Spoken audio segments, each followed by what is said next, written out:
8 months, the service manager said with a laugh that carried across the showroom. That's the best-case scenario. Maybe longer. Nobody noticed the single dad standing near the far service bay. Nobody noticed the man with grease on his hands and a faded work shirt pushing a toolbox across the polished concrete floor. And nobody, not the technicians, not the executives, not even the owner of the car, had any idea that within the next 22 hours, everything they believed about impossible repairs was about to change. The afternoon sun poured through the towering glass walls of Sterling Performance Motors, painting long golden reflections across rows of exotic cars worth more than most houses. Customers wandered through the showroom, speaking in hushed voices. Sales representatives moved with practiced confidence. Everywhere there was the scent of leather, fresh coffee, and money. At the center of the attention stood a metallic silver McLaren, silent beneath bright showroom lights. The front bodywork had been removed. Diagnostic equipment surrounded it. Laptop screens glowed beside it. Yet despite all the technology, the atmosphere around the supercar felt strangely defeated. Amelia Sterling folded her arms as she listened to the latest update. At 38 years old, she had built one of the fastest-growing luxury investment firms in the country.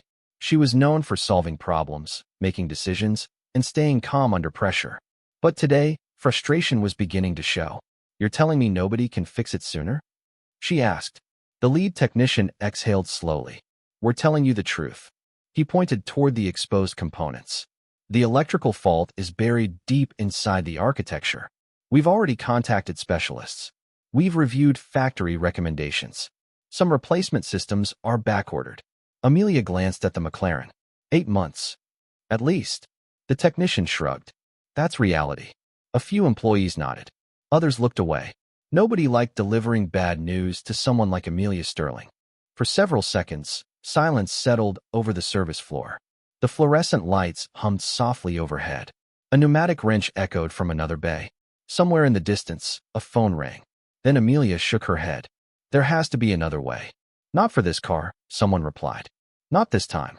Across the room, Ethan Carter heard every word. He was replacing a brake assembly on a pickup truck parked near the rear wall. 42 years old. Quiet. Broad-shouldered. His work boots carried years of wear. His dark blonde hair showed traces of gray around the temples. Most customers assumed he was simply another mechanic. Most employees barely noticed him. Ethan preferred it that way. He tightened the final bolt, wiped his hands on a shop towel, and glanced toward the McLaren. Only for a second.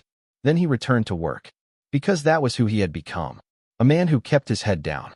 A man who focused on his daughter, his garage, and paying the bills.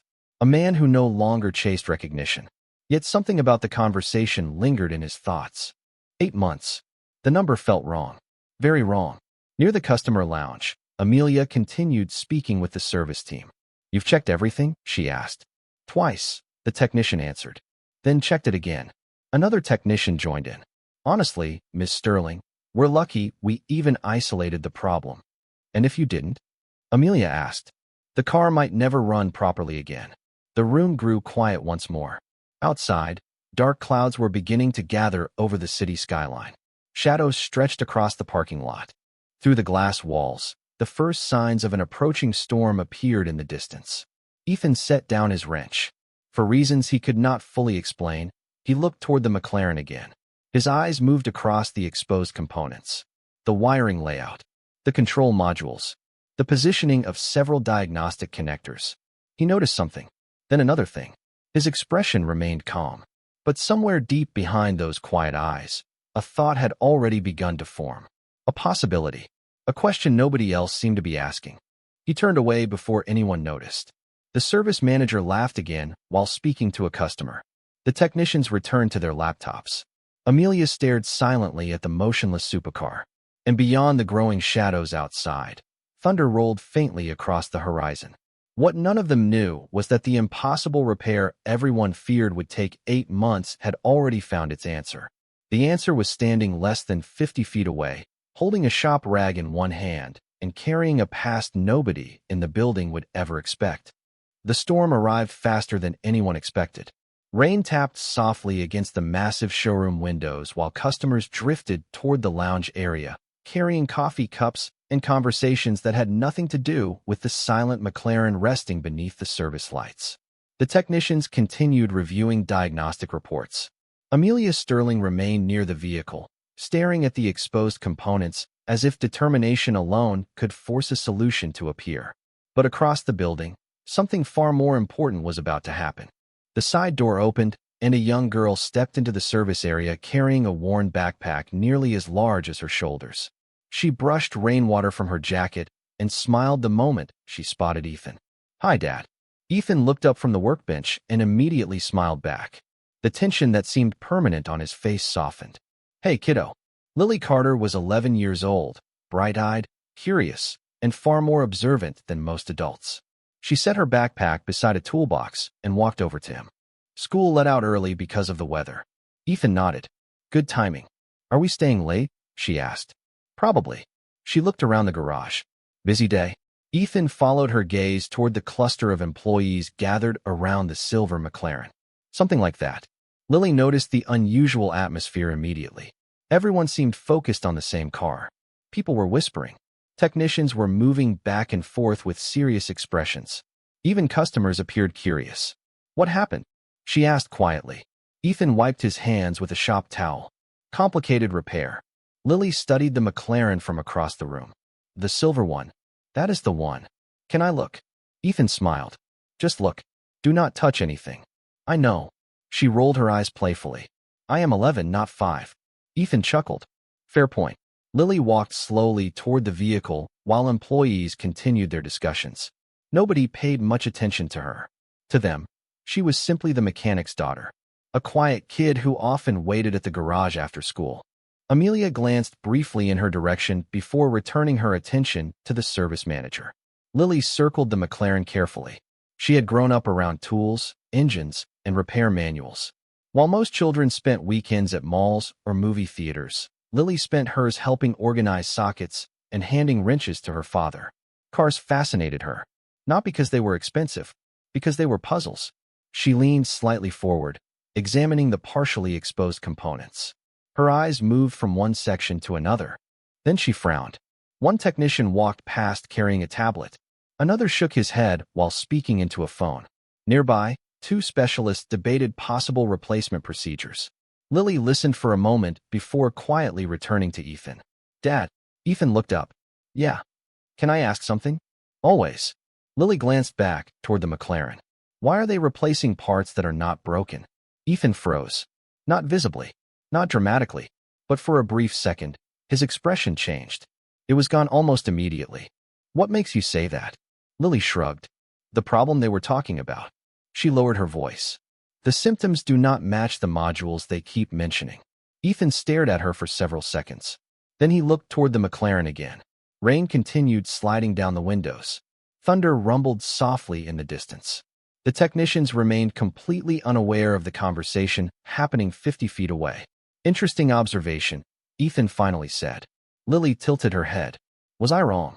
Ethan folded the shop towel carefully. "Not necessarily." "Then why are they doing it?" He smiled slightly. "Sometimes people focus so hard on complicated answers that they miss simple questions." Lily considered that. "You think they missed something?" Ethan did not answer immediately.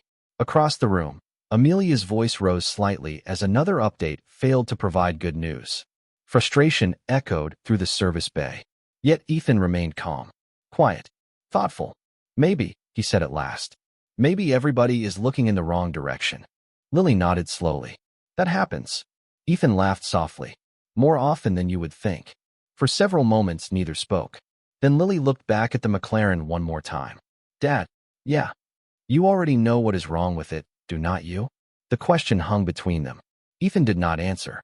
He simply looked toward the supercar again.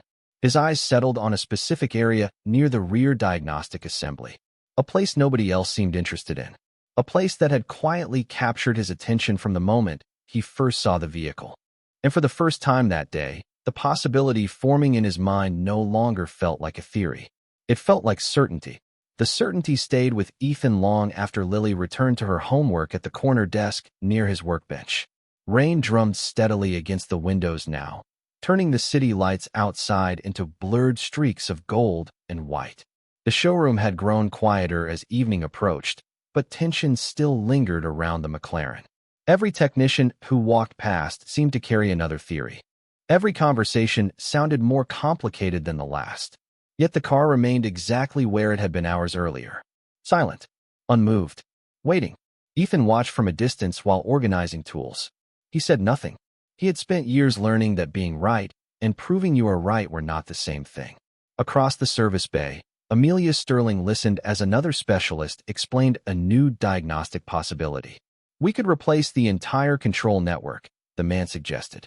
It would take time, but it removes several variables. Amelia looked exhausted. How much time? Several months. She closed her eyes briefly. Another several months. The specialist shifted uncomfortably. Unfortunately, yes. Nearby, the service manager nodded. That is probably the safest approach.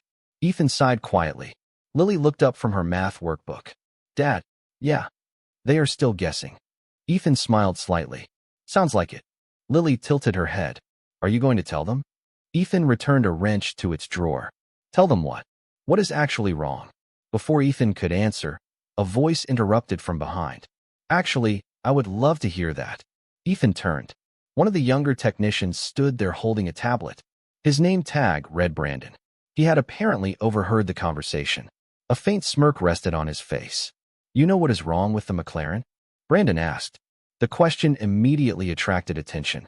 Another technician looked over. Then another. Conversation slowed. Ethan remained calm. I did not say that. Sure sounded like it. Brandon crossed his arms. You think we missed something?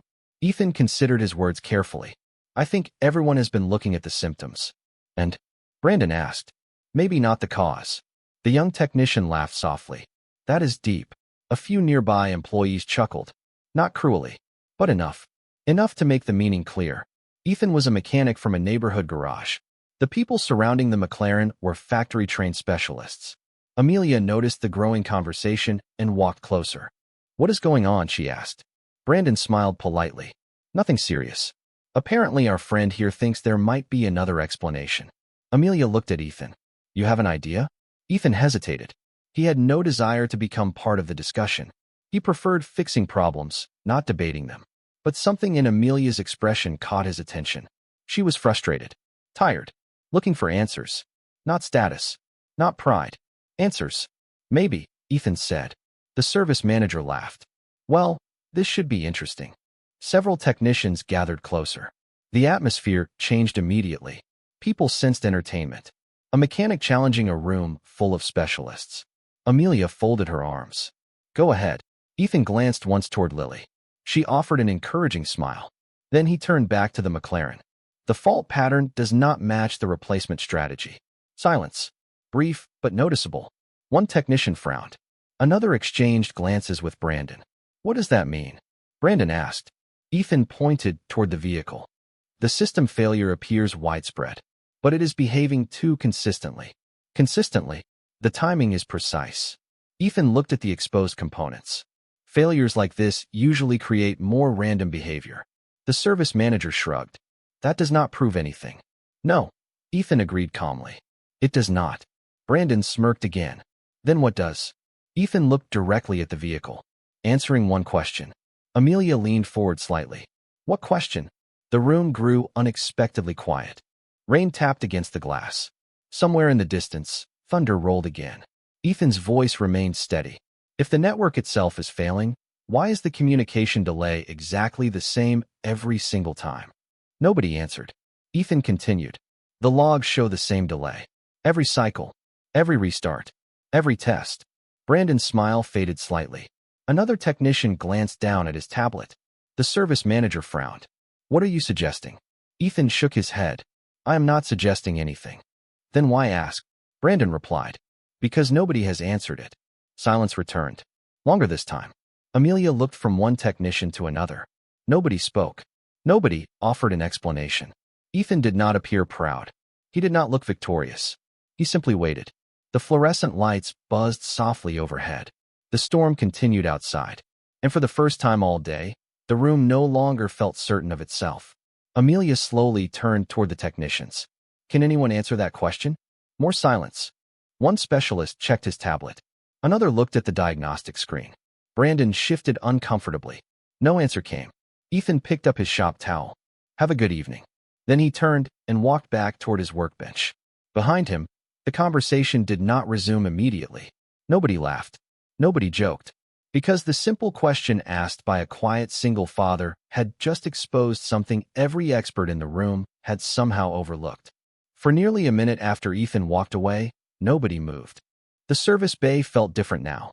The confidence that had filled the room earlier had quietly drained away, replaced by something less comfortable. Doubt. Amelia Sterling looked at the diagnostic screen, then at the technicians surrounding her. Well, she asked. No one answered immediately. Brandon cleared his throat. The question is interesting. Interesting is not an answer, Amelia replied. Another specialist stepped forward. We can review the timing logs again. You should have reviewed them already, Amelia said calmly. Her voice was not angry. Somehow that made the silence heavier. Across the garage, Ethan continued organizing tools as if nothing had happened. He placed sockets back into their trays, wiped down a workbench, checked a repair order. The same steady rhythm. The same quiet discipline. Lily watched him for a moment before lowering her voice. They are looking at you. Ethan smiled faintly. That happens sometimes. Not like this. She was right. Nearly every technician in the building had glanced his way at least once during the last minute. Curiosity was spreading. The service manager finally walked across the floor toward Ethan. Mr. Carter. Ethan looked up. Yes. Would you mind taking another look at the vehicle? Ethan paused. You already have experts. Humor us. Ethan considered the request. Then he looked toward Lily. She raised one eyebrow. He knew exactly what that expression meant. She thought he should help, the same way her mother used to think. Ethan exhaled slowly. 5 minutes. The service manager nodded. 5 minutes. Several employees followed as Ethan crossed the service bay. Amelia stepped aside to give him room. The technicians watched carefully. Some appeared skeptical. Others looked genuinely curious. Ethan approached the McLaren and crouched beside the exposed rear section. He did not touch anything at first. He simply observed. The showroom lights reflected across the silver body panels. Rainwater streamed down the giant windows behind him.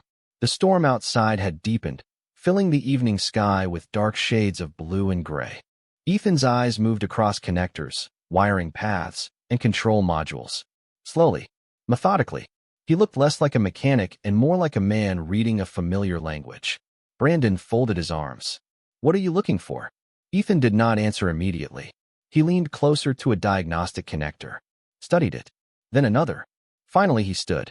Has anyone checked the synchronization bridge? Blank expressions greeted him. The what? Brandon asked. Ethan pointed toward a small section buried beneath multiple assemblies. That component. One technician frowned. That is not even part of the primary failure chain. Correct, Ethan said, which is why everyone ignored it. Amelia watched carefully. You think that is the problem? Ethan shook his head. I think it might be causing the problem. The distinction seemed important. Several technicians exchanged glances. One specialist opened diagnostic files on his tablet. Another pulled up technical schematics. Within seconds, confusion began spreading across their faces. Wait, one technician muttered. That cannot be right. Another looked up sharply. Actually, Brandon frowned. What? The specialist turned his screen around. The timing delay originates before the network cascade. Silence. Ethan said nothing. Amelia noticed that. He was not trying to impress anyone. He was not celebrating. He simply waited for others to reach their own conclusions. The specialist continued scrolling through data. We never followed this path because the system classified it as secondary. Ethan nodded. Computers classify. Engineers verify. The words landed heavily. Amelia saw several technicians lower their eyes. Not because Ethan had embarrassed them, because he was right. For years they had trusted automated diagnostics to narrow possibilities. Ethan had trusted observation. The old way. The difficult way. The human way. Can it be repaired? Amelia asked. Ethan looked at the vehicle for several seconds before answering. Yes. The room became perfectly still. How long? Asked the service manager. Ethan's gaze remained on the McLaren. Rain hammered the glass outside. Thunder rolled across the skyline. Somewhere deep inside the building, a clock ticked toward evening. I do not know yet, Ethan said quietly. But I know one thing. What? Amelia asked. Ethan looked directly at her. It does not need 8 months. For the second time that night, silence swept across the entire service bay. And this time, nobody laughed. The silence lingered even after Ethan stepped away from the McLaren. Nobody rushed to challenge him. Nobody rushed to laugh. The confidence that had filled the room earlier had been replaced by something far more powerful. Curiosity. Amelia Sterling stood beside the vehicle, watching Ethan return to his workbench. The strange part was not his knowledge. It was his attitude. Most people who knew something others did not would make sure everyone noticed. Ethan seemed determined to do the opposite. "Mr. Carter," Amelia called. Ethan stopped and turned. "Yes. If the repair can be done, would you do it?" Several technicians immediately looked toward her.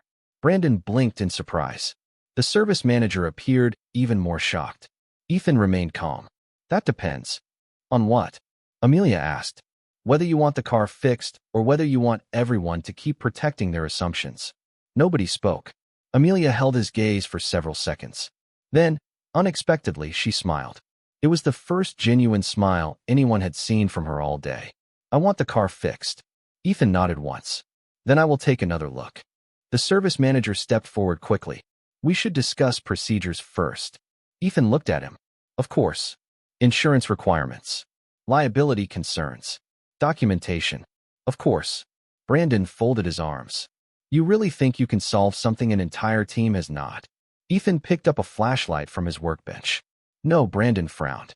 "No. I think the car can be solved." The answer landed differently than anyone expected, because it contained no ego, no challenge, no boast, just focus.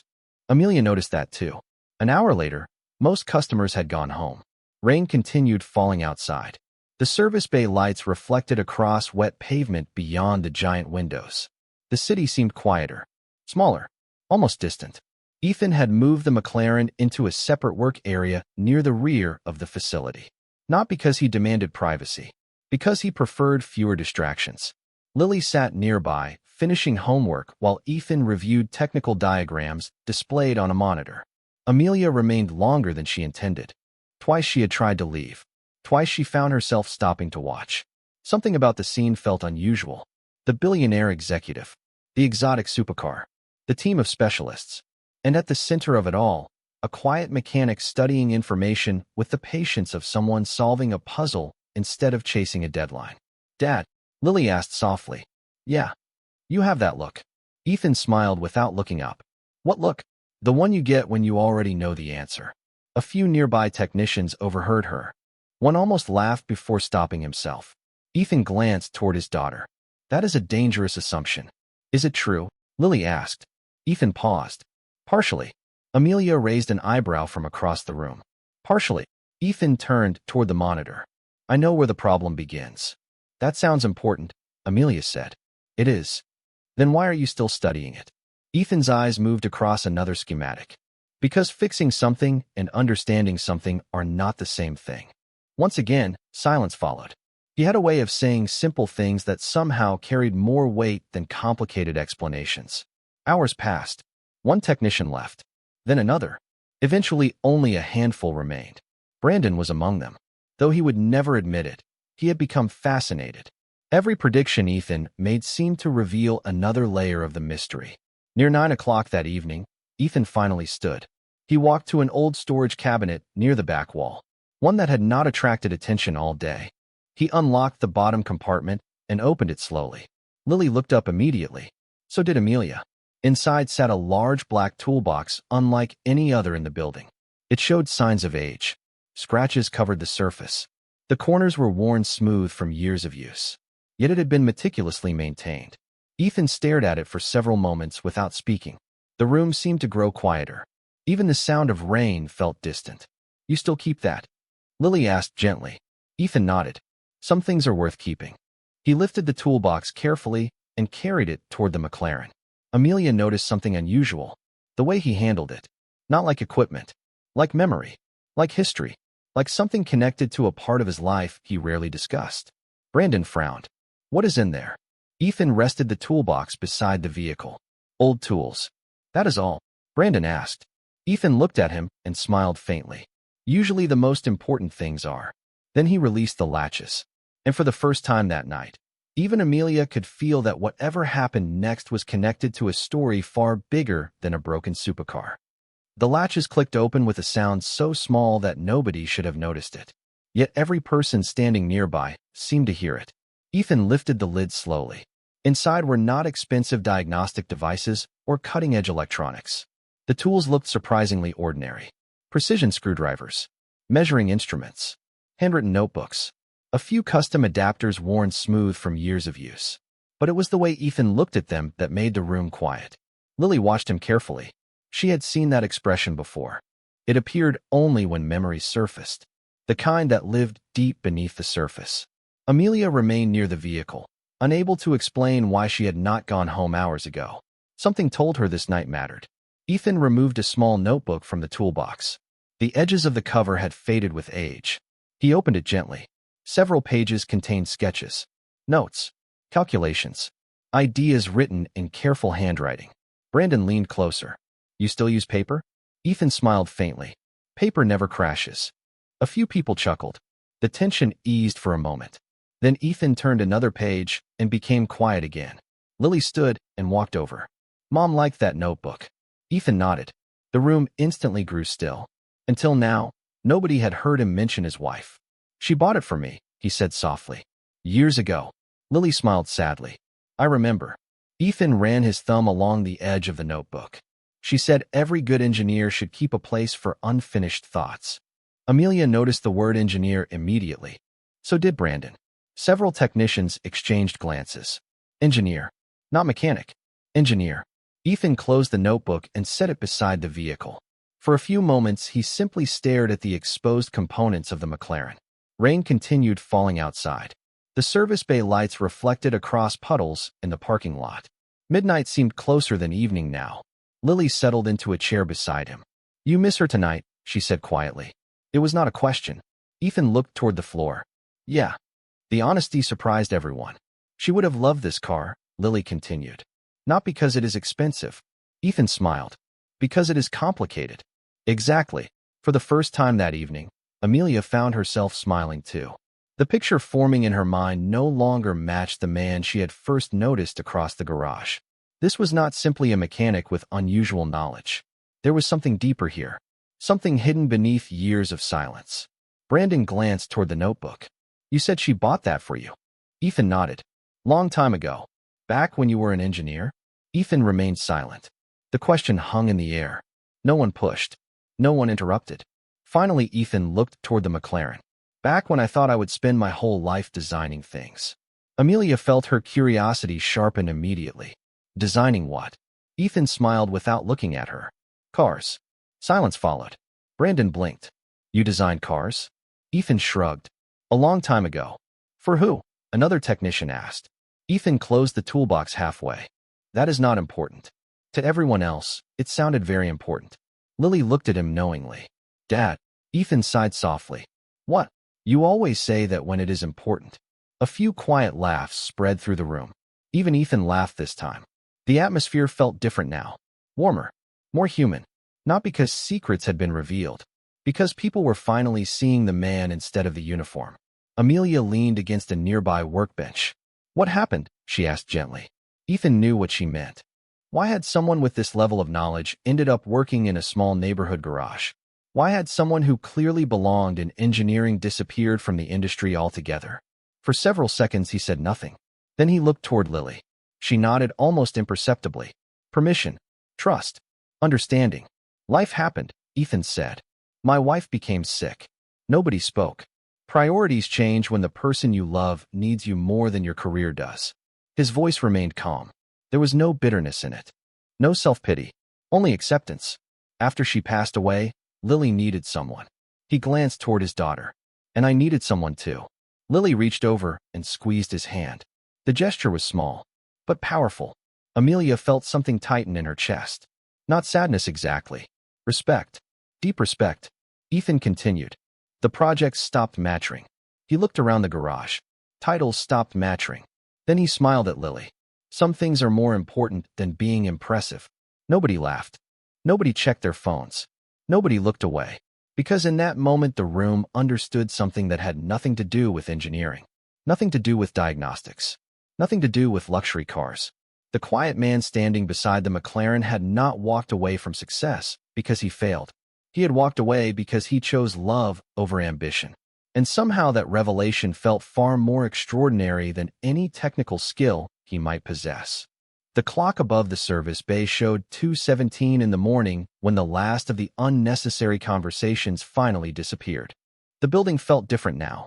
Most of the lights had been dimmed. The showroom sat empty beyond the glass walls. Rain had stopped sometime after midnight, leaving the parking lot glistening beneath scattered streetlights. Only a handful of people remained. Amelia Sterling, Brandon, two senior technicians, Lily, and Ethan. The McLaren sat at the center of the quiet room like a challenge waiting to be answered. Ethan had been working steadily for hours, never rushing, never wasting motion. Every tool returned exactly where it belonged. Every step deliberate, every decision precise. The technicians who had once questioned him now spent more time watching than speaking. Brandon glanced at his watch. "You have been at this almost 6 hours." Ethan did not look up. "Not yet." Brandon frowned. "Feels like 6. Lily smiled from her chair.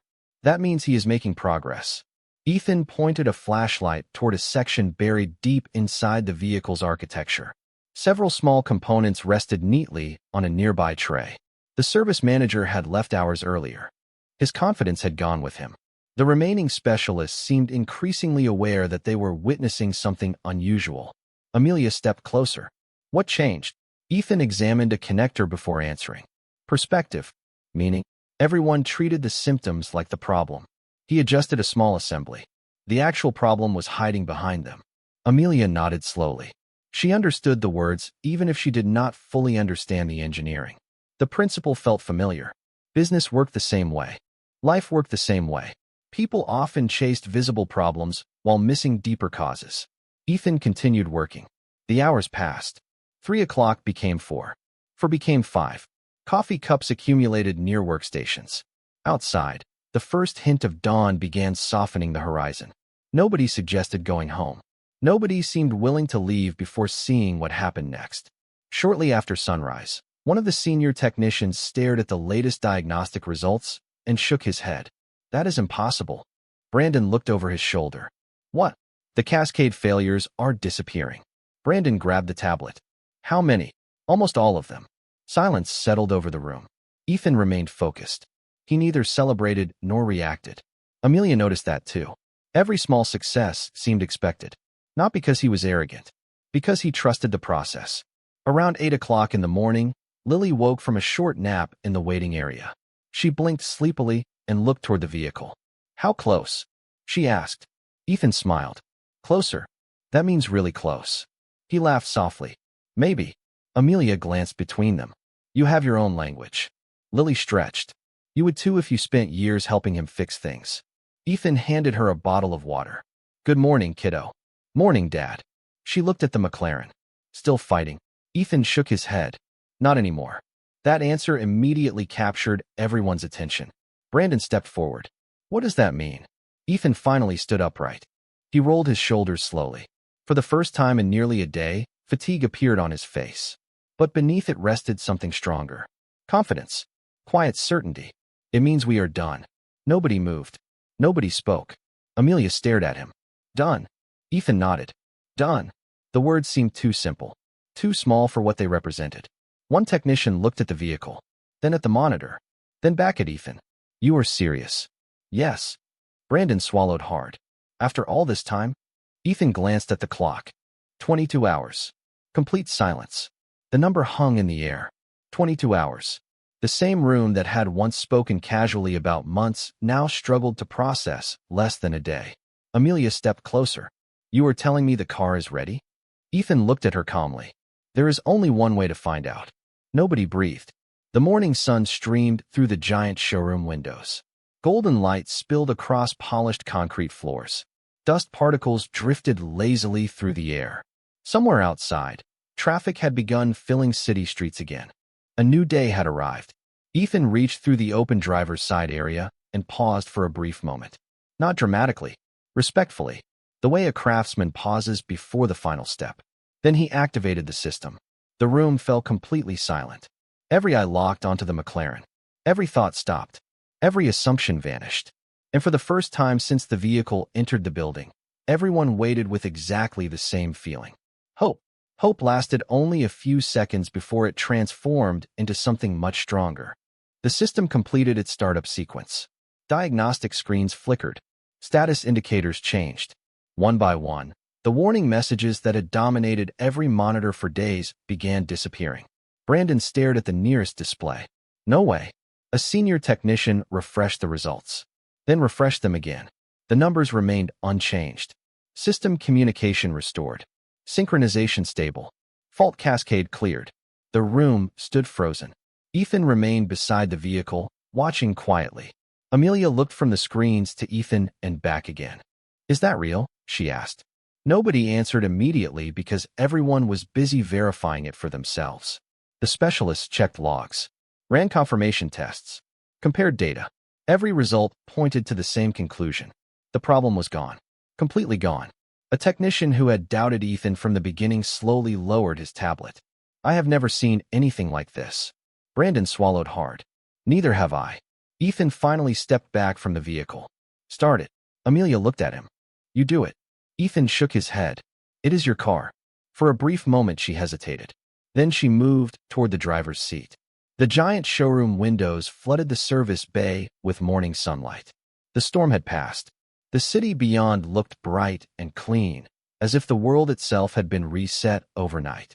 Amelia settled into the seat and placed her hand on the controls. The entire room watched. She activated the system.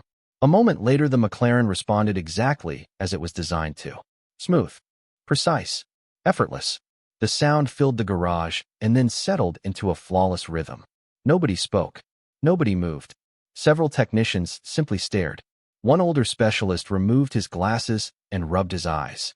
Not because he was emotional, because he genuinely could not believe what he was seeing. 22 hours earlier, the vehicle had represented months of uncertainty. Now it sat before them functioning perfectly. Amelia stepped out slowly. "It is fixed." Ethan nodded once. Yes, that should have been the end of the story. But for Amelia, it was only the beginning.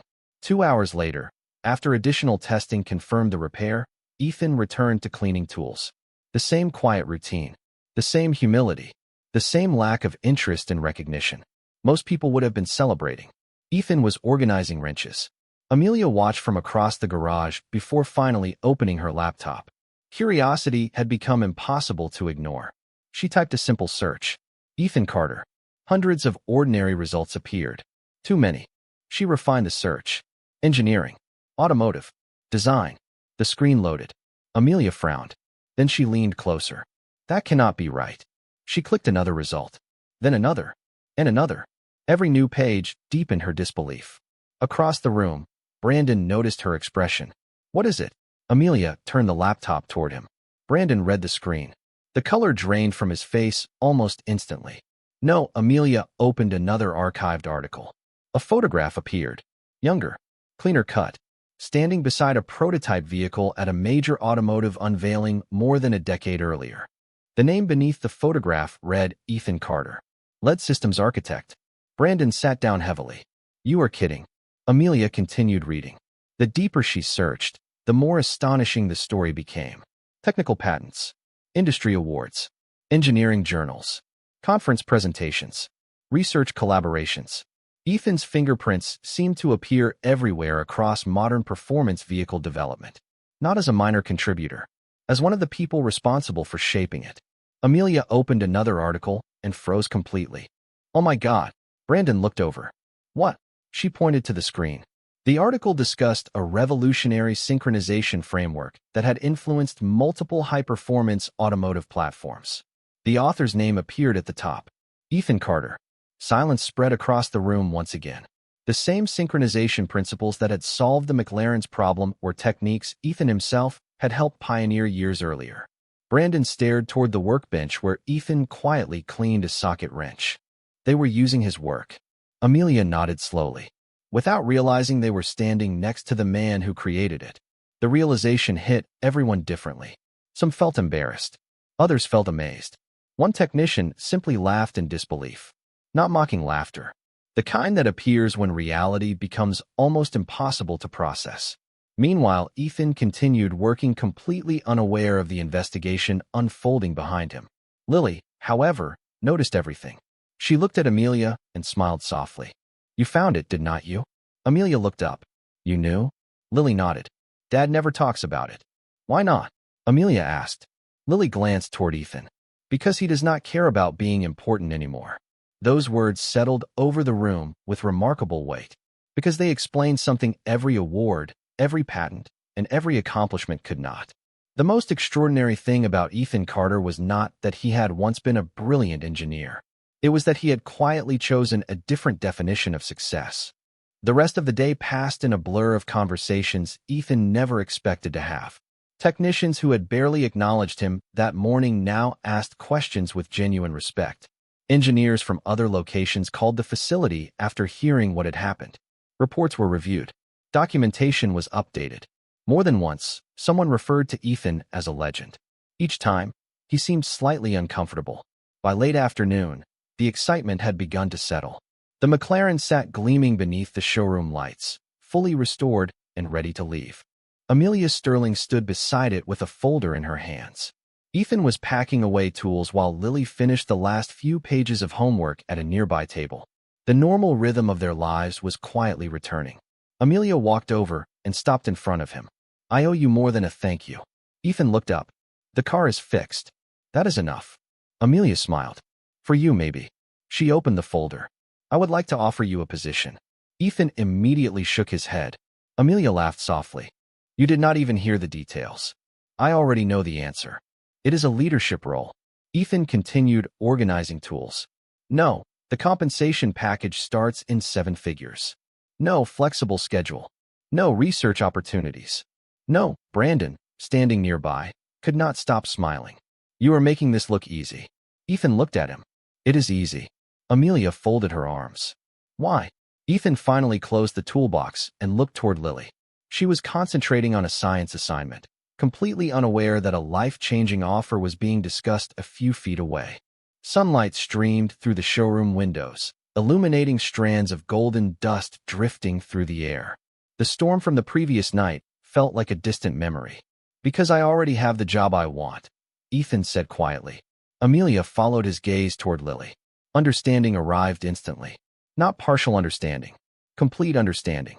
Ethan had spent years walking away from opportunities many people would spend their lives chasing. Not because he lacked ambition, because he knew exactly what mattered most to him. Amelia slowly closed the folder. "She is lucky." Ethan smiled. "So am I." For several moments nobody spoke. The room felt peaceful now. The tension was gone. The competition was gone. All that remained was respect.